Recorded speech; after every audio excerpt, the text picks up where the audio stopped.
What up, my freaks? RuinusInsight here with part 9 of my Total War Warhammer 3 and not modded Bhashiva the White Tiger Immortal Empires campaign.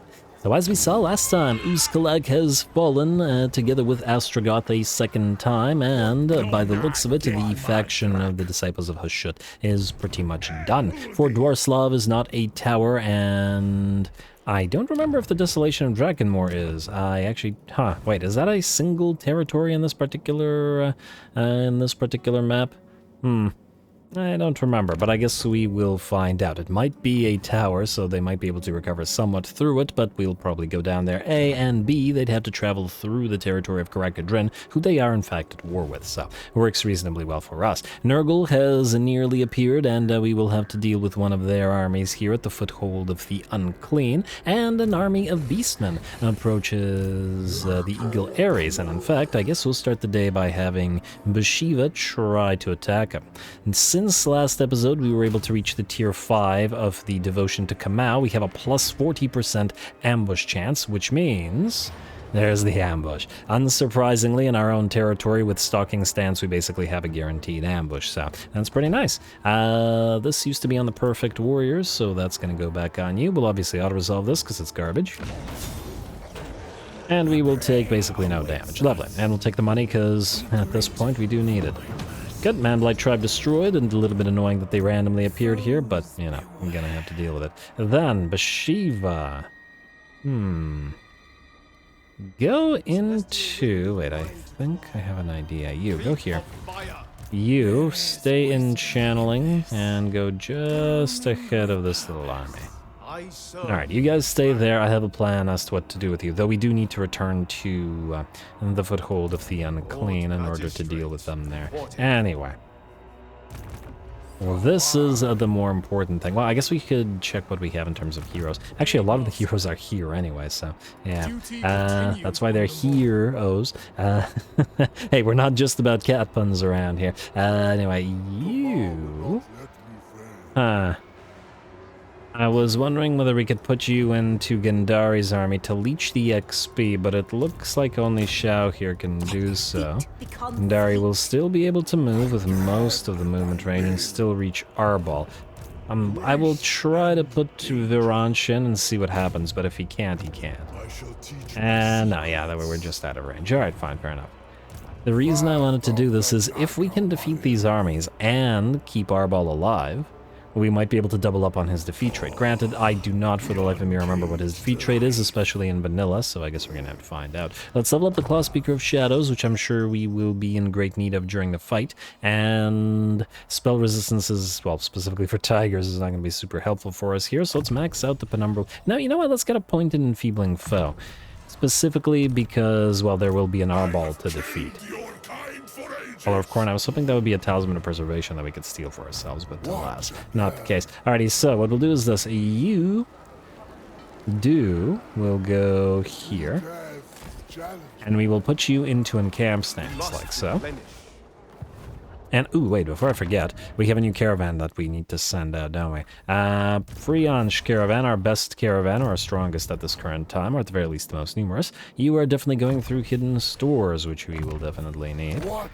And let's see, just out of curiosity, you have, well, admittedly, you do have a lot of peasants. But you do have some artillery, thanks to our dwarfen friends and some great Longmar riders. So as a Claw Speaker. Anyway, we have not been to Altdorf. We just visited... okay, you're on the way to Gisoro, unless I'm mistaken. Yeah. We have not been to... okay, we've been to Marienburg. We just went to Nullen, so Altdorf, I guess, is the next place. Alright, this is the furthest place you gotta go. And this will take... oh, you have to travel through Black Fortress to do it? Wait, can we go through another node in order to bypass it? I think we can't. Here we could travel through Jarnagrund, but we'd have to go through these guys, which are our enemies. Erengrad. Would we be able to go through a different node? Like this. Without traveling through Uskalak and enemies we are at war with. Okay, well, we haven't visited Erengrad either, which admittedly is not also all that far, but, well, I guess it's not safe to go through the Black Fortress, so... since that appears to be the only... wait, no, it isn't. What am I talking about? Whoa, no, game. Wrong node. Go this way. Or this way, I don't really care. And then go to Altdorf. Why do you keep switching? I can clearly see a route. Wait. Like this, like this, like this, like this, like this, like this. I don't want you to go through Black Fortress. Okay, you want to go through Great Hall of Greases? Fine, go through Great Hall of Greases. So you're really not able to go through Blood Peak? You are able to go through. Okay, I don't like this menu. Anyway, I guess we're going to Altdorf, just because we haven't visited yet. We'll get a little bit of money out of it. Frankly, I care about the Iron Favor more than about the money at this point, but we gotta send you out anyway. Alrighty, so dispatch, you go. And I guess Priyansh is one of our stronger caravans that can actually fight if it gets attacked, unlike, you know, the one that got eaten. This one, poor Agastya. Priyansh, we can rename to one of these silly names there. You can be, I don't know, how about, you can be Tony the Tiger. Tony the Tiger, there we go. A lot more caravans on the way, and those that get strong enough will get one of the names. And, well, we'll probably have to increase our capacity for caravans as soon as we're done with the, you know, key military techs. Anyway, other than that, just so that I don't forget anything, Ying Yuan, you are going this way, and Feng Ho, you are going...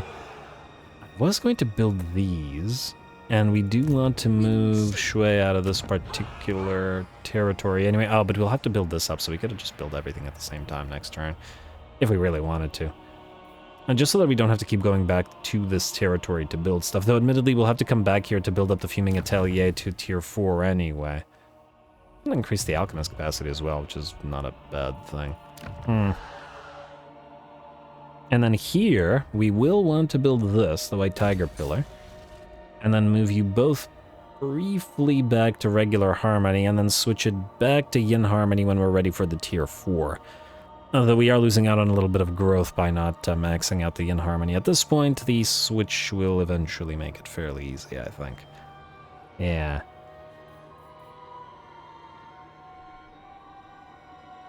Yeah, alright, so you can actually switch to... Wait, this will make us more... do this for now, and then we'll build that up and upgrade. Oh, wait, I just realized that I did not have the units to make you cheaper, so... If we want to move, we gotta move now. Alright, fine, let's upgrade this then. White Tiger, Omen, and Heavenwing Roost. Then you can go here.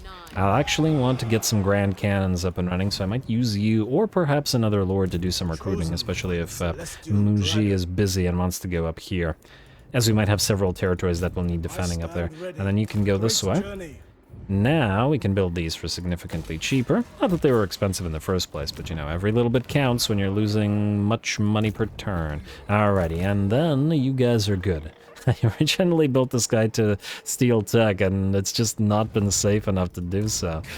What can you do? Anyway, I think it's time to fight Mr. Arbaal, which would be a pretty darn big and fun fight. So, Gandari, you're going to lead this time. I would like you to attack Arbaal directly, and try to get his defeat trait. And then we'll try to do the same with you, assuming he doesn't run. He does not run. Pyrrhic victory, casualties medium, there's plenty of Cornates to deal with, and our main stack is actually the reinforcement. We'll see if Arbaal tries to take advantage of that by rushing Gandari's army, or whether he'll wait for his own reinforcements to arrive, which would obviously be the smarter move. Go.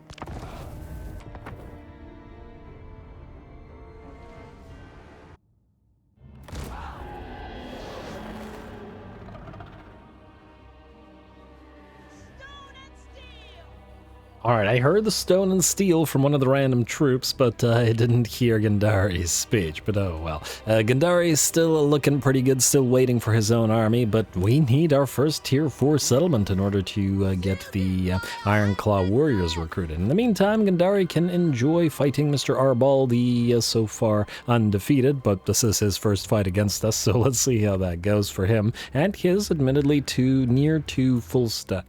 of Khornate units. Now, it looks like Arbaal's going to start the day by summoning a unit of Bloodletters on top of our Iron Hail Gunners, who are extraordinarily fragile with their 20 melee defense. We're going to immediately rush to save them with the Empress Crowman and the magical damage that they deal, doing a solid 30% HP damage to the Bloodletters as they give chase, and before the arrival of Gandari and the units of Peasant Longspears, who will hopefully pin them in place.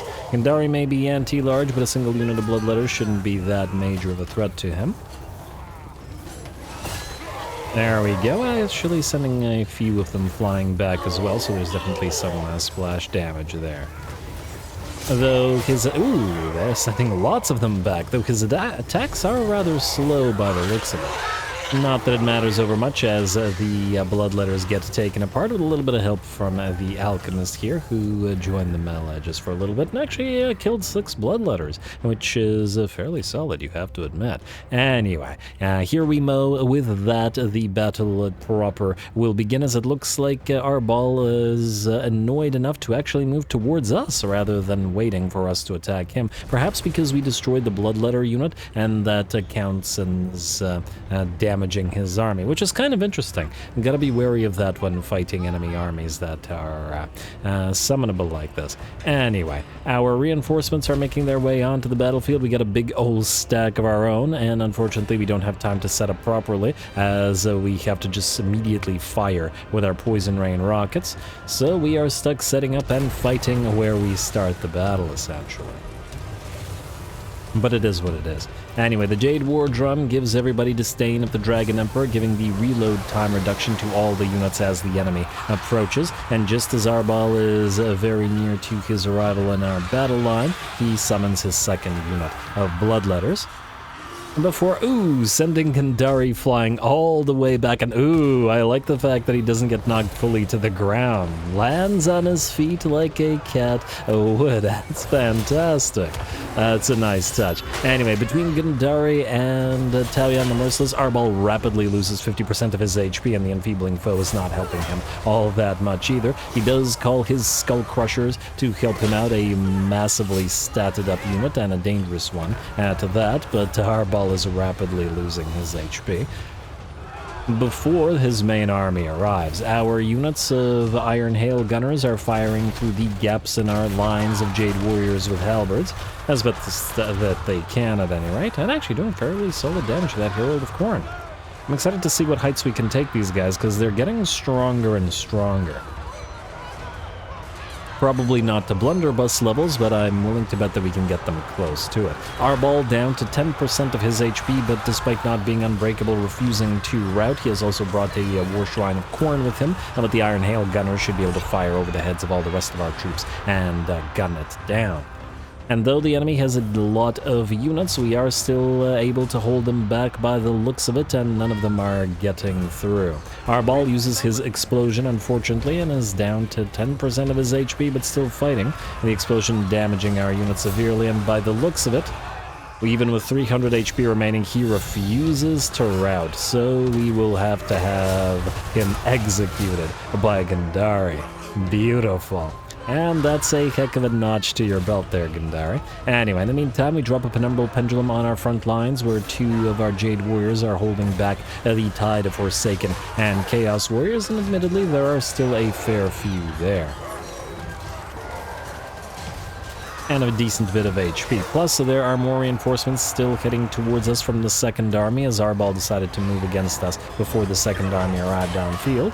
But again, with the massive armor and melee defense that we have on our Jade Warriors with halberds, they are holding the ground quite well and are allowing our Iron Hail Gunners to continue doing their work.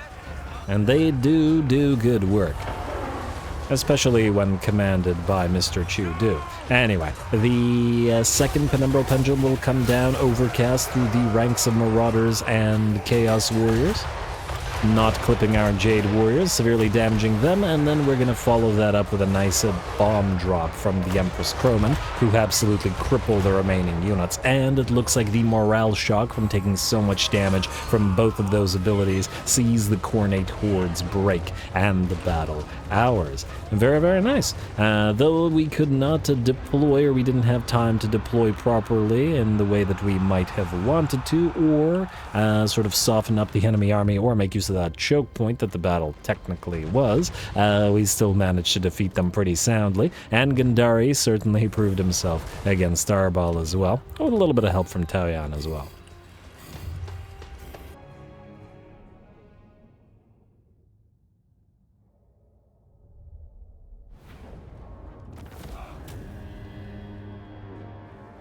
Alright, there we go. A very nice battle, though unfortunately, despite the fact that Arbaal did not have Unbreakable, he refused to break and essentially fought until he died, as we had no morale shock to deliver to him and we couldn't just let him run around, so he was executed. On the right side, Gandari will get his defeat rate, and it's probably more important that he has it than Chudu does. Whatever it may be, I imagine it's probably more for fighting than for artillerizing. Anyway, healing is kind of pointless because it's only Gandari's, quarter stack or so. And thusly, our one-third stack. I guess we will take the money, which, again, we do need. Actually surprised at how little in the way of casualties we got, considering the fact that, I mean, it's still over 10%, but at the same time, the enemy A didn't let us deploy in the way that we wanted to, and B certainly didn't let us make use of that lovely choke point. Anyway, pardon captives, please. As odd as once again that sounds. And then we'll make sure to chase down both of these guys. Oh, but then I'll take it we'll be stuck in attrition territory. Well, actually, if Gandari doesn't follow... oh, right, he recovered movement range. Oh, so he would have still been able to... Vigor loss reduction. Oh, that's not bad. Bhashiva could use this. I might be able to get perfect vigor at 1 minus 100% vigor reduction on her Tiger Warriors if she has this. We should... Hey, and we got Doomsinger. That's a nice pickup. Is that better? Wait, what does Gandari using the Karstein Blade? So, +8 melee attack versus Death Blow. Death Blow, what does it do in vanilla again? Oh, if you're severely damaged. I mean, they're both basically the same. Well, actually, the one Karstein Blade is better because the Death Blow won't activate most of the time. Still, this will be another nice weapon for a different Sawai. We got a Forest Cloak, Snipe and Vanguard. Not the most useful to us. If we could get an item with stock and unspottable, Snipe, Vanguard deployment, stock, and unspottable on a Sky Lantern would actually be quite nice on a Lord with it, because then we wouldn't have to worry about that Lord getting wrecked. Yes. Anyway, Gandari, since you will recover points anyway, we can move you into attack while Chudu reinforces, maybe? Something like this. Auto result presumably won't kill anything, as in won't kill us. And we will take the cash for our... Wow, no cash. Okay, well, screw you too then. Take the experience. Everything is so little it doesn't matter. You have recovered your movement range. I guess we can't really leave Uzkalak. I would, however, like to sack for Dwarslav, which we can reach with you. And, funnily enough, we can reach with you. Maybe we just occupy Dwarslav off of this. Do these guys have any more military presences? They do, but a small one. We should sack Carrick Doom and Carrick Vlag as well. And the Tribe Slaughter is also the Challengers of Khorne. And they do have one more army by the looks of it somewhere. But weakening them is of benefit to us, so this is a decent thing to do. And it's also a decent thing to do from, decency perspective. Yeah, so if you go into regular stance, you can reinforce this, minus the issue that you will maybe suffer attrition, though with the addition of other Fukhang monks, you have one. Do you have one? You have no room for one, but we could give Taoyan one, maybe? Yes, Fukhang monk. More anti-corruption. I figure we could just hit for Dwarslav. Since we caused Jiao Ming to go into a war with Carrick Vlag, it doesn't matter, or with Challengers of Khorne rather, it doesn't matter that we keep the Chaos Dwarfs here alive anymore. So, you are going to proceed this way. And encircle. And you will reinforcify. Like so. And then you will both attackify. Like also so. Lovely.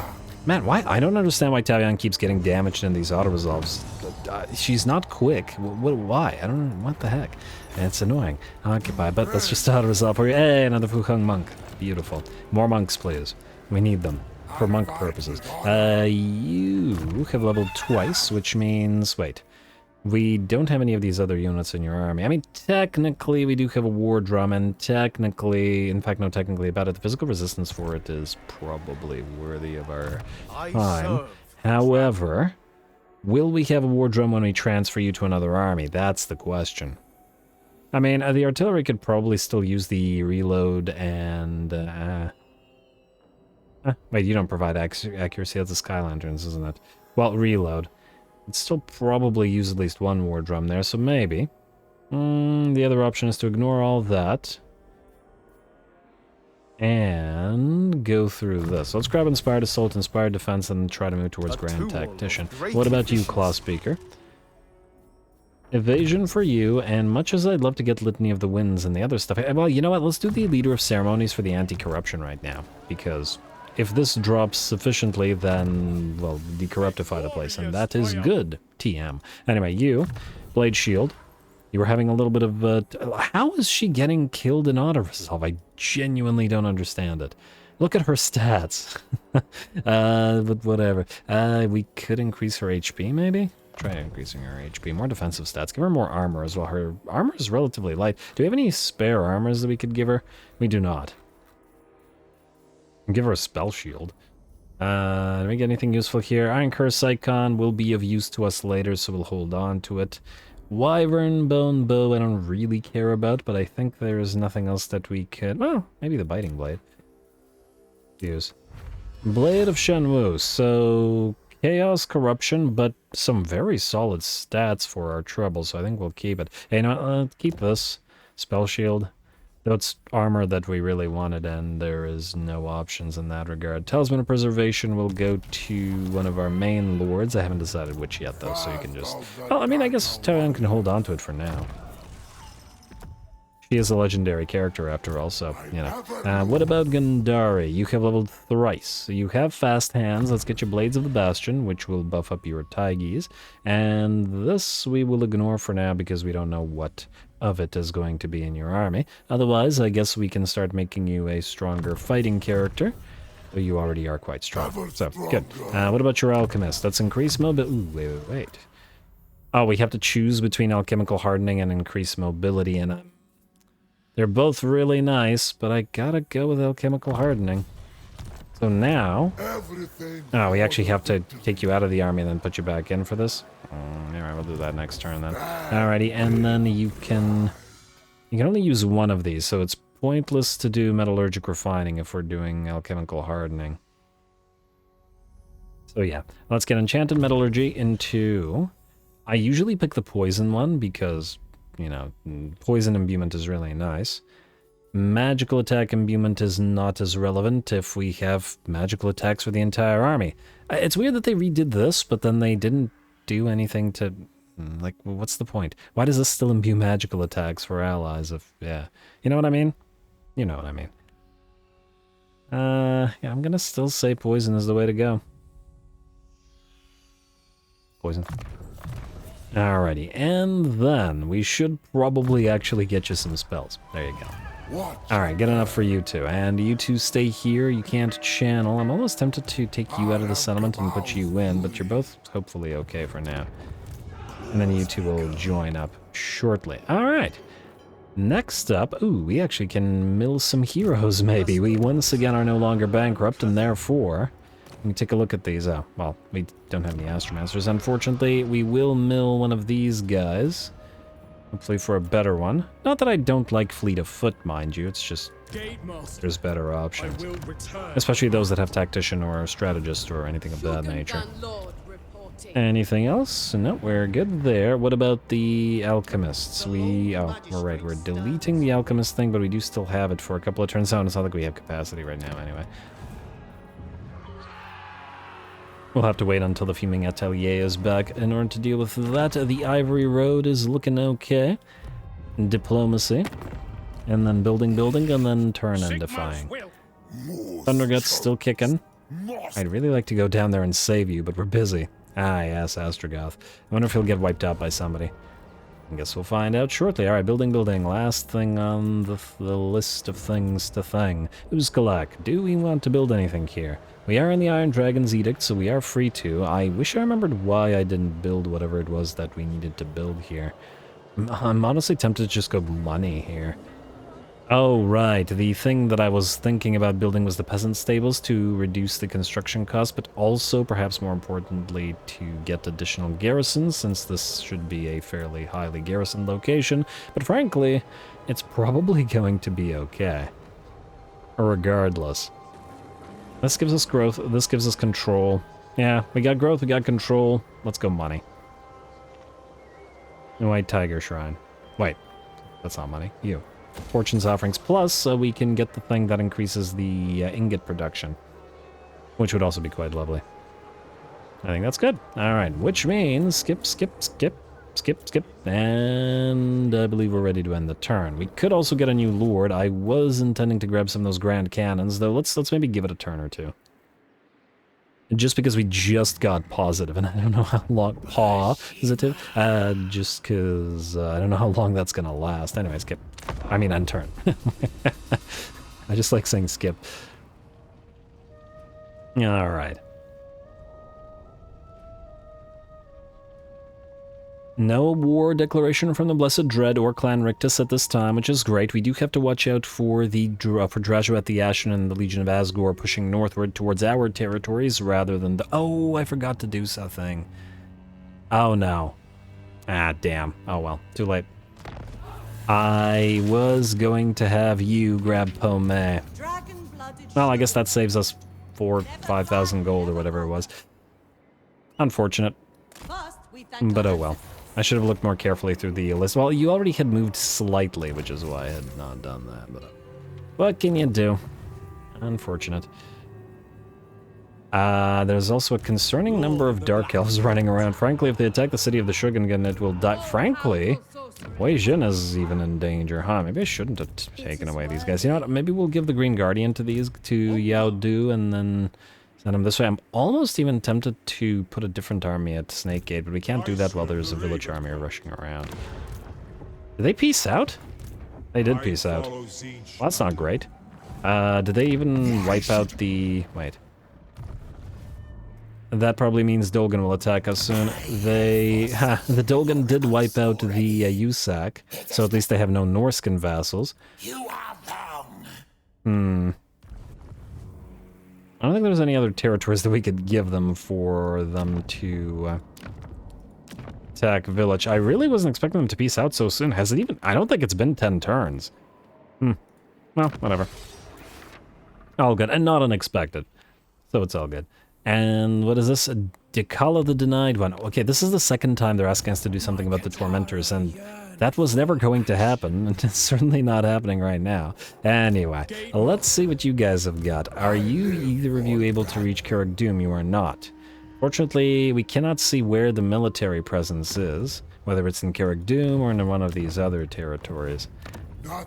We also have to keep in mind that Astrogoth is still around out here, though we could in theory peace out with him, or we could march Bhashiva, Freudian slip, over there, before looping back around. Though I do note that the Howling Rock has now fallen to Karak Kadrin, so they're still on the offensive here, which is not so great considering I'm pretty sure the Bone Rattlers just took 2 territories from them, or at the very least 1, because I'm pretty sure... Well, that's their problem. At least it's their problem for now. It may change to our problem eventually, but we'll have to keep an eye on it. Anyway, Bhashiva, I have a job for you before... We got 3 more turns to get here? Yeah, 3 more turns, okay. I really don't like how this spawns, like, right in the midst of our territory. Hopefully it just spawns in the territory where Bhashiva is located. It would be just better. Anyway, I would like you to... do we go back to Yin here? which would reduce construction cost and increase growth. It's still going to be a bit to the tribal pavilion, but the increased growth is probably going to help us. And we're not recruiting anything here right now. Though I was admittedly tempted to recruit 4 more Tiger Warrior Stalkers for another army. That would cost us 1,000 gold per turn, which is a little bit much right now, so I think we'll forgo it. At least for now. Oh, right, I forgot to build the exotic animals here. Damn it. Okay, well, then I think we'll need to delete the growth building, but I don't want to do that right now either. So we'll go for the White Tiger Shrine.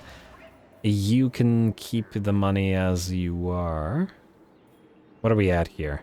We're at 3. Oh, we need to switch both of you back to Fortune's Offerings. I hate to spend the money, but more growth. How much more growth would this offer us? 30. It's not bad. Either way, I would like you to switch to the Iron Dragon's Edict for now. That does not change. Yeah, alright. Any buildings to be built here? Yes, 1. You go here. Is this an expensive one? Not really. I mean, we could reduce it by 10%, or we could recruit the Grand Cannons that I've been meaning to right now.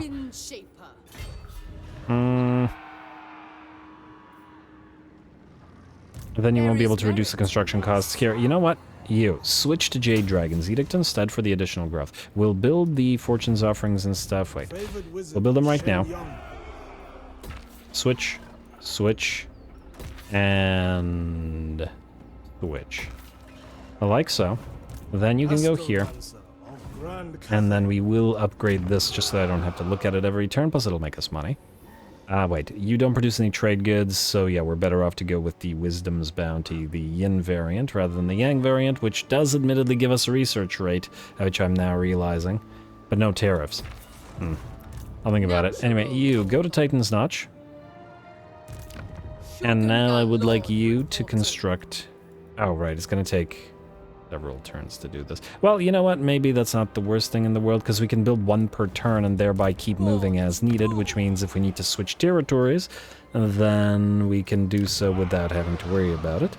We will still want to upgrade this to tier 4, the Fuming Atelier, so yeah, you go down here then, and build 1 cannon at a time. It's not like we're in a hurry to get them anywhere. And I believe we need, wait, is it 2 or 4? I mean, 4 more of these. We can always also switch you to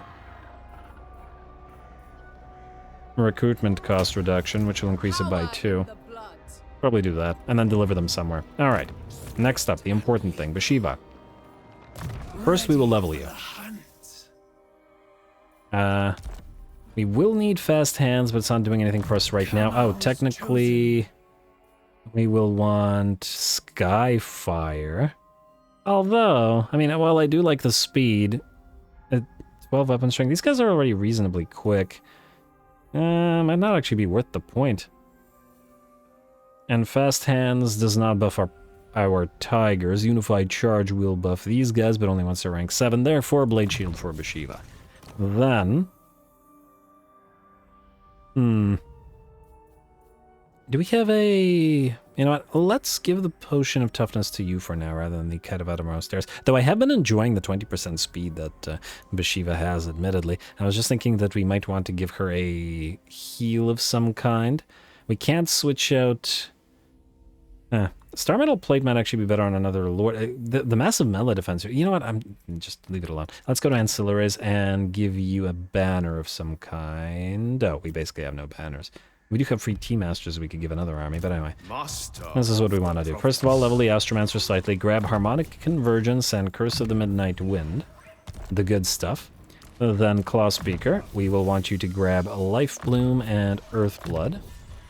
Shield of Thorns is much better in SFO than it is in Vanilla, though it's still good in Vanilla, don't get me wrong. Then you will grab Transformation of Kadon because you effectively have no choice. Then you will transfer back to Bhashiva. The Celestial Dragon Guard and the Grace of... Well, actually, you know what? Give her the Grace of Trajan, or maybe even the Dune Dragons. Will we even need range units? Maybe. We could swap these guys out, but they're also quite good here. Honestly, you know what? I'm going to go for the Grace of Trajan for this rather than the Dune Dragons. I don't think there's anything else that we want to switch out of this right now. Yeah. We're going to do this. Desert Tigress. And Yeah, and I think we're good to go. An Ogre's Folly. It's finally time to get Heaven's Gate. It's going to be something of an issue, don't get me wrong. That's a pretty good army.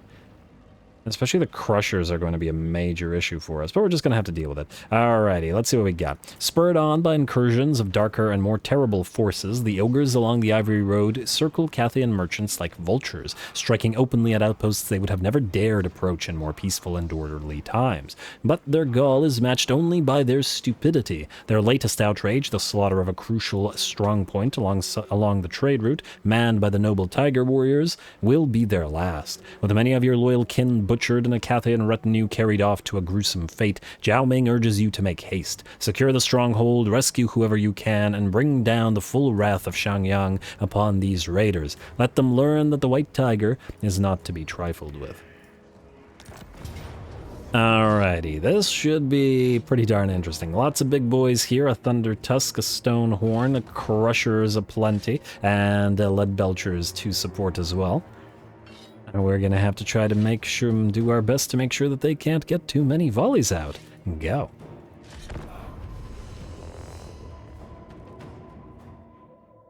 Bhashiva arrives at a scene of devastation wrought by creatures of brutish proportions. Some soldiers lie crushed beneath the near-collapsed watchtower, while others have been left half-eaten in the wake of mindless ravening, the telltale signs of frenzied ogres.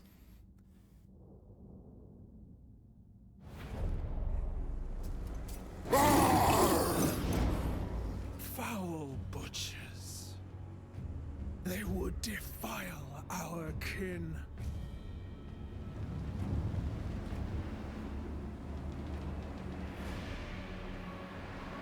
Tear into them, warriors.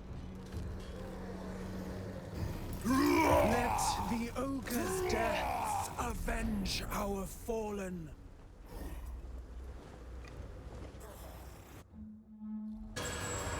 Make me proud, brothers and sisters. Remind these wretches of our strength. Alrighty, here we go. Not the most inspiring, or inspired, I should say, speech, I would say, from Bhashiva in this particular quest battle, but the quest battle itself is looking pretty darn neat. Look at the sheer number of enemy units on field, the two ogrish armies, lots and lots of elite units all over the place, and even a bonus objective here as well. Not only do we have to kill this fella to win the quest battle, there is also an option, as in if we kill this ogre paymaster, apparently there are some Cathay units here, I guess they'll appear in a little bit, that if we kill this guy, we free them. I assume that they will join us to help. But anyway, let's see how all this goes. We immediately rush towards the enemy ranks. We will back off rather than getting charged into our Tiger Warriors with the Ogre Bulls, and instead allow the two Claw Speakers to take their charge and actually cut down a few of the Ogre Bulls before closing back in with the Tiger Warriors so that they don't take the charge from the enemy. In the meantime, our two newly constructed, recruited whatever, Celestial Lions have joined the fray as well, and are looking to tie up the enemy Lead Belchers, as is Bhashiva. There were 3 Lead Belchers defending this particular location, and our 3 single entities will hopefully tie them up long enough for us to close the distance with our precursor weapon-chucking Tiger Warrior Stalkers. Now on field, and this is going to be their proving ground, as they will have to survive, considering their low level against or low veterancy, against so darn many ogres. On the bright side, the Lead Belchers are in trouble, and the Ogre Bulls are in the process of being cut down, but this is essentially the first line of defense that the AI has, the vanguard of the basic Nobblers and basic Ogre Bulls, supported by Lead Belchers, whereas the enemy has way more elites where that came from. In fact, by the looks of it, while we are giving chase at the Lead Belchers, 3 units of Man-Eaters with great weapons have joined the fray, and surrounding the Celestial Lion with all of that anti-large 121 weapon strength on him. Now the Celestial Lion is suffering severe damage. and has dropped down to about 20% of its HP, so it can't stick around anymore, so we're going to have to heal it up with an Earth Blood and then back it off quick as we can, while the Tiger Warrior Stalkers and the regular Tiger Warriors start taking the enemy out. I was originally going to fight this battle with our army in its final form, but obviously we're not doing that here. Though we could have really used the Guandao-toting Iron Claw Warriors with all the anti-large to take out those ogres. Also, if you're wondering where the slower elements of our army are, or at the very least the single unit of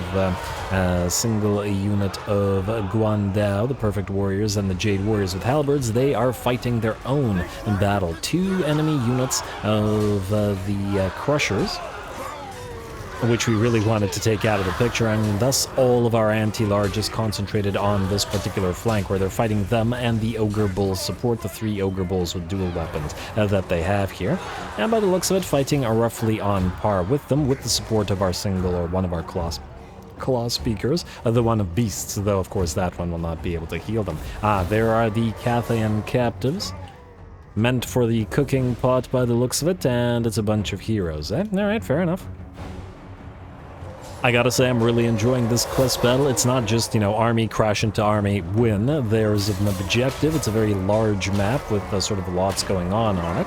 That was, I believe it was Aislin's quest when he was released that I was impressed by, and this is no exception. I like the newer sort of quest design compared to the some of the older designs. Anyway, Bhashiva needs to assassinate that Ogre Paymaster, but he's got 5 units guarding him, and while she does take him down to about 15% of his HP, he is running away with the others, blocking us to allow him to retreat. The rest of the fight continues as we have taken out those enemy man-eaters. The enemy Ogre Bulls are still coming, and we'll do our best to pincushion them with our single range unit. A nice amount of arrows in that one, while the Tiger Warriors pin them in place and will also do the damage. Granted, we'll probably hit our own units a fair few times here, but, well, we've no choice in the matter. Alrighty, how are we doing otherwise? The bounce power doesn't really matter because the quest is nowhere near over. Does look like the enemy units are rallying with really 5% HP, and you're gonna rally.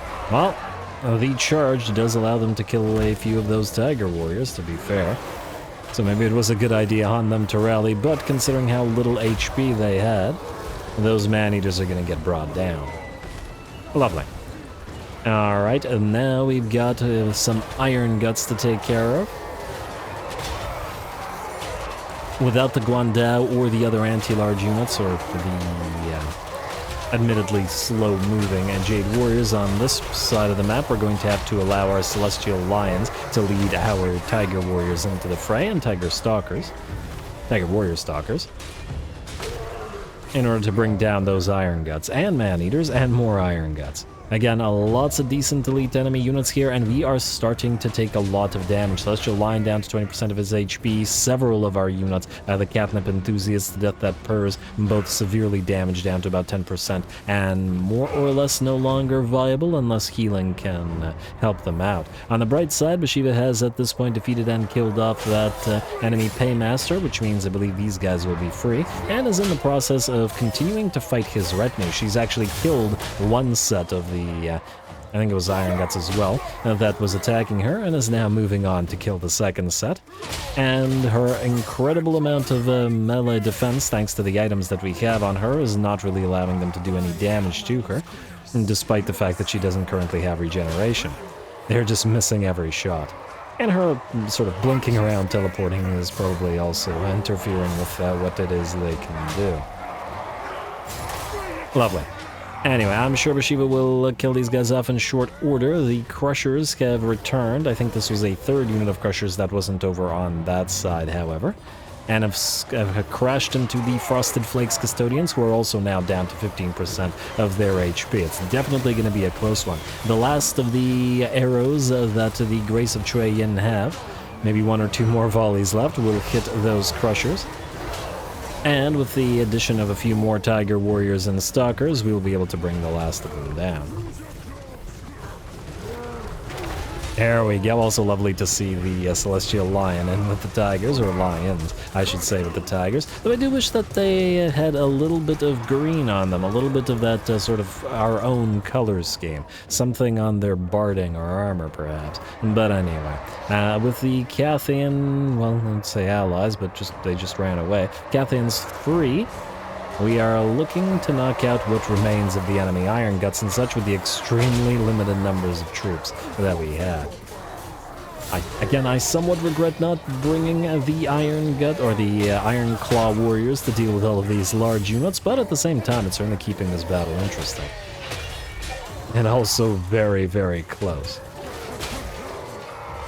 But the nice thing about quest battles is that, I mean, if you fail, you can try again. They won't disappear if you lose, at least as far as I recall. I think there was a quest battle, and it's been years ago now, where we got a bug where, you know, remember there's a bug sometimes where either the battle doesn't end, or like a unit survives with 1 HP and is impossible to kill, or is stuck or something like that. I remember there was a quest battle like that, so we had to just cancel and get out of it. And we were able to just try again a second time at some point a few turns later, and then the bug wasn't there at that time. I think we just focused down whatever unit it was that got stuck or whatever. It's been so long that I don't quite recall what the exact circumstances were, but anyway. Looks like this side of the battle is now ours. The last of the Iron Guts are breaking. There are a few nobblers remaining, but they do get charged by the Celestial Lion. I was hoping to force them off the map with that fearsome lure and the leadership reduction. But we got a few Tiger Warrior Stalkers moving in to help out, and Bhashiva rushing towards the enemy as well. Good lord, is she quick. With the Foe Seeker up especially, she's, I think, at around 100 speed. And I'm appreciative of that Banner of Swiftness as well. Now, I also note that the weaponry of the Stalkers, other than the discs, the sort of punch daggers that they have, kind of more closely matches what Bhashiva's got going on than the twin axe variants.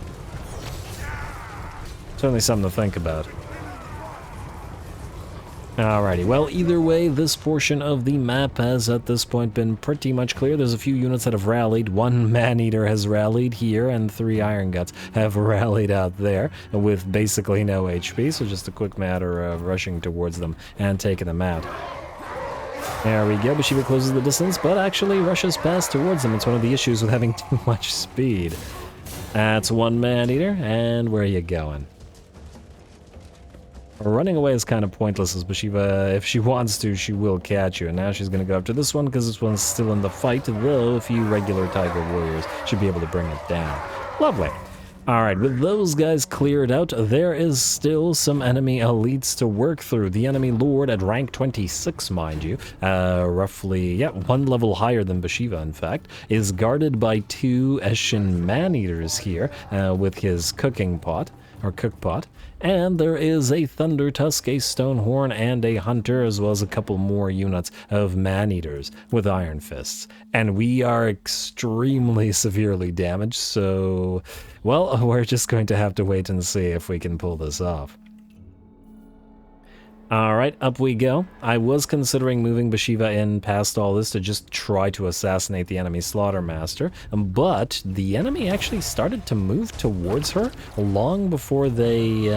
I'm not entirely even sure why, because she was right here and we saw all of them moving towards her, but she's unspottable. She wasn't visible. So how or why they started to move towards her is... I'm not sure what the reasoning here was. But oh well. Not a big deal. In the meantime, she's going to go after the first Stonehorn. If it wanted to close the distance with her, it's going to, well, suffer for it, as it already loses 50% of its HP. Besides, the enemy lord is going to hobble his way towards us, together with those 2 Eshin Man-Eaters. Though granted, that's a lot of additional damage coming in, and we are extremely severely beat up. Ooh, looks like the Saber Tusks does manage to land a shot in the middle of one of our healthier units. But at this point, regardless of anti-large or whatever, or anti-infantry, we have to close the distance with every single unit we have and surround and destroy the enemy. Looks like one of our Celestial Lions is down to about 50% of his HP as the Man-Eaters continue attacking them together with that Slaughtermaster. We're going to drop that Curse of Anric here, upgraded with the limited amount of mana that we have remaining. I think this might actually be one of our last spells that we have mana for. But it will allow us to debuff the enemy, severely depleting their melee defenses. The Thunder Tusk as well is down to 1 melee defense and surrounded by the Guandao toting Perfect Warriors and the other units of Tigers. Should be able to, well, should be routing in short order. The Stonehorn is out, and there we go with that. Bhashiva executes the enemy lord. A swift death is more mercy than they deserve. Their tyrant will answer in due. Told you! The wealthy ones we ransom, the rest we carve. That is the plan. What's this? Why ain't they trussed up? And who's done this to my camp? You dare act indignant, Ogre. Nothing gets through your gluttony, but the finality of steel. Didn't understand a word of that. What we do understand is that you're going in the pot. I'll skin your hide, chuck you in the stew, then we're getting wide. Savages! Choke now on your own cruelty.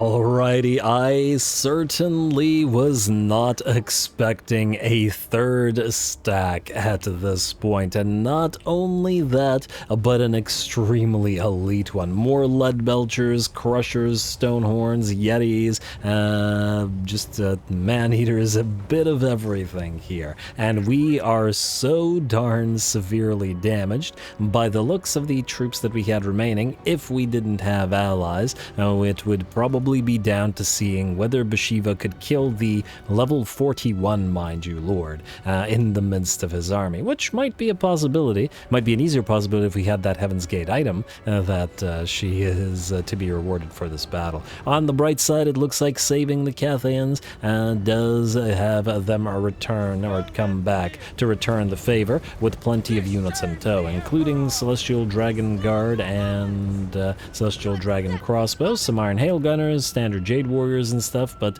most importantly, units for our damaged Tigers to hide behind and then go through to join the battle as needed, while Bhashiva seeks to assassinate the enemy lord. Anyway, let's speed this up as we move to the position. And you gotta admit, this is a very long quest battle, lots of happening, major, several objectives and several parts to it. I love it. Very good quest battle design here.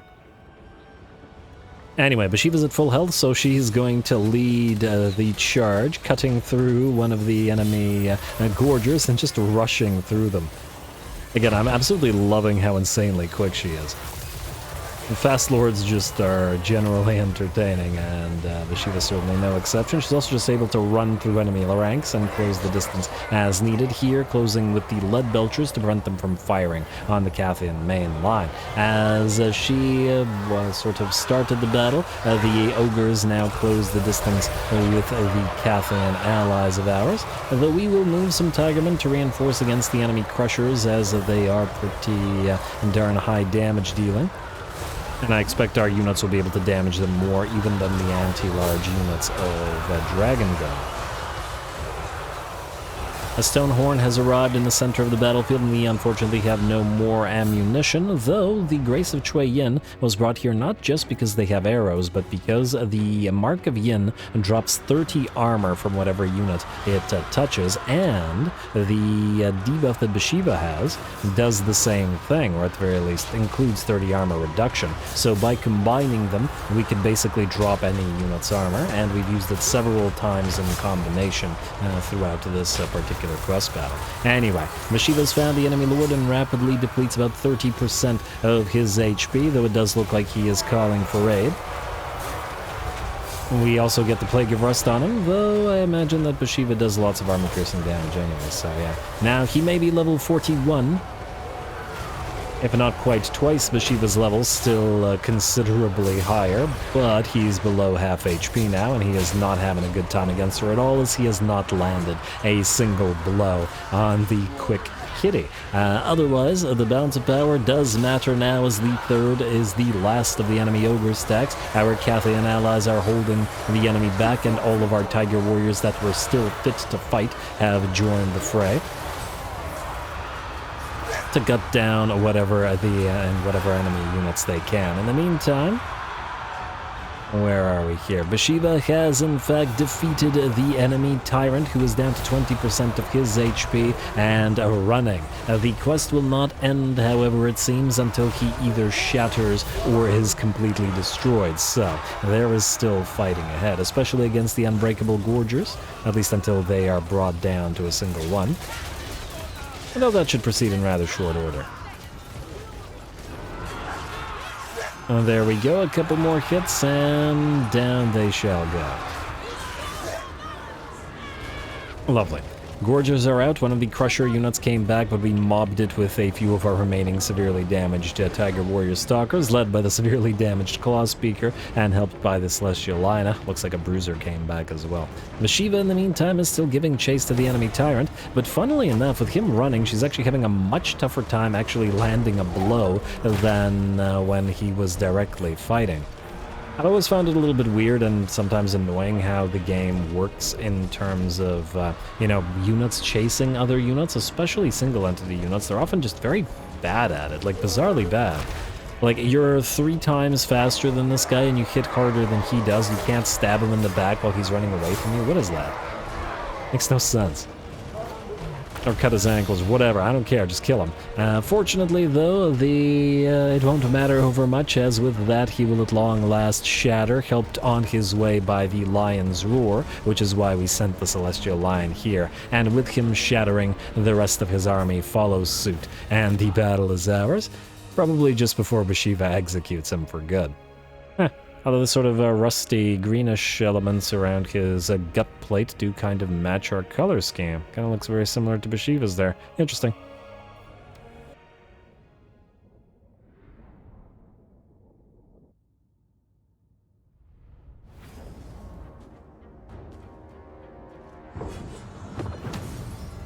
Ooh, there we go. I expected there to be some reinforcements, but I didn't expect it to be 3 times as many enemies as advertised. I got really worried there after the first 2 armies were defeated, only for that third one to show up, but luckily the piles of Cathans did arrive to help, though I do wonder if Bhashiva would have nonetheless been able to solo kill the enemy lord, though it was was tough going there. She did get 5,000 damage dealt as gold value for hunting those super elite targets, and all of our tigers did survive. The perfect warriors getting 31k damage, considering there are only anti-large unit, not surprising, though at 24k, the Thundercats did very, very well as well, and our newly acquired Tiger Warrior Stalkers, hovering around 20k for each one of them, pretty darn solid too. Very good work for everybody, and the lines, of course, providing support, but mostly anchoring the line as, well, obviously there's a lot of monstrous infantry and ogre charges to take care of, and these guys en masse helped quite a bit. Very nice fight. I guess we'll take the money. And this will give us 5k, this will give us 2k, and I think the mission reward is another 5k. And another Jade Lion Whisperer. And there we go. Heaven's Gate is now ours, so Bhashiva will now have the ability to teleport around. Oh! The cooldown for the teleportation is 2 minutes?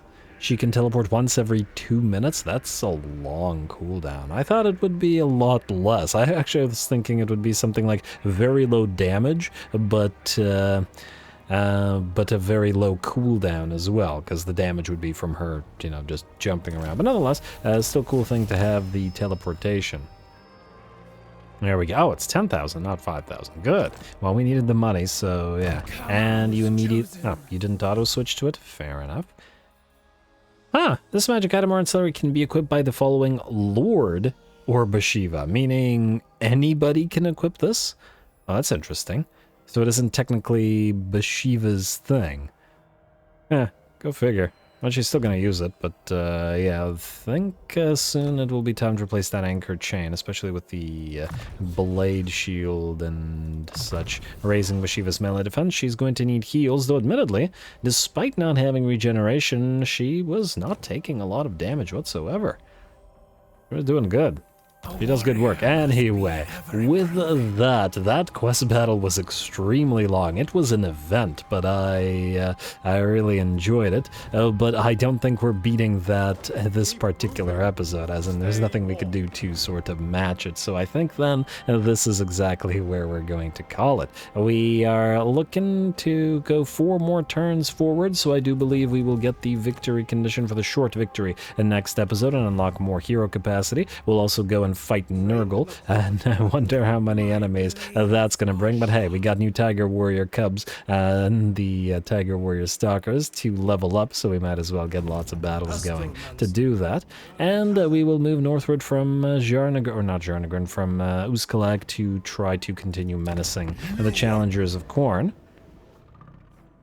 And I do notice we could set up defensive garrisons here at Carrick Doom and Carrick Vlag, sort of make a bastion again, though Fort Dwarslav will basically be, you know, hung out to dry. The other cold territories we don't really care about. The other option would be to simply raise them for money, which is a distinct possibility as well, and I will think about it just so that we can hold Uskalag. We would then have to abandon Fort Dwarslav, and admittedly there is...